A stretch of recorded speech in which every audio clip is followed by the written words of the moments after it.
గుంటూరు జిల్లాలో జనసేన రాష్ట్ర ప్రధాన కార్యదర్శి బోనబోయిన శ్రీనివాస్ మాట్లాడుతూ ఇటీవల తాను చేసిన వ్యాఖ్యలు పార్టీ భవిష్యత్తు ప్రణాళికలపై స్పష్టత ఇచ్చారు.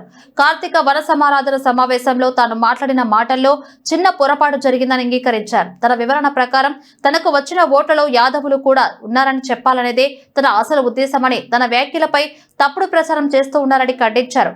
కుల సంఘం సమావేశంలో తాను మాట్లాడిన అంశాలను పార్టీలకు ఆపాదించవద్దని కోరారు.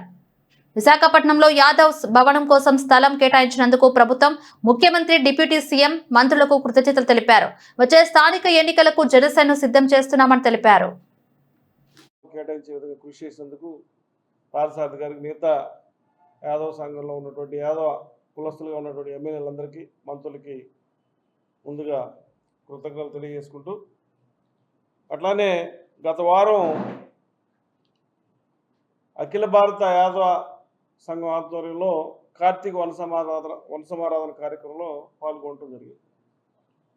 జనరల్గా కుల సంఘ మీటింగ్లు జరిగినప్పుడు కొంచెం ఉత్సాహంగా కులం గురించి మాట్లాడటం, ఆ కులంలో ఉన్నటువంటి పెద్ద పెద్ద నాయకులు ఎవరున్నారో వారి గురించి చెప్పడం జరుగుతూ ఉంటుంది. కాకపోతే ఏంటంటే,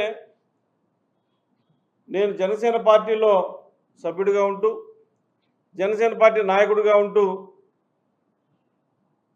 ఓ పార్టీకి సంబంధించినటువంటి వ్యక్తిని సమర్థించానని,